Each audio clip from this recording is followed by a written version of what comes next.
Joe Biden ప్రభుత్వం illegal migrants అక్రమ వలసదారులు ఎవరైతే ఉన్నారో వాళ్ళకి 150,000 కోట్ల రూపాయల ఎయిడ్ని రిలీజ్ చేసింది.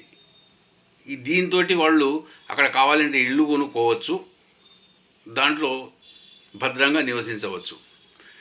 At the same time New York city, New Jersey వంటి నగరాల్లో కూడా హాస్టల్స్లో వారికి ఫ్రీ ఫుడ్, బెడ్స్, రూమ్స్ అన్నీ ఇవ్వబడుతున్నాయి.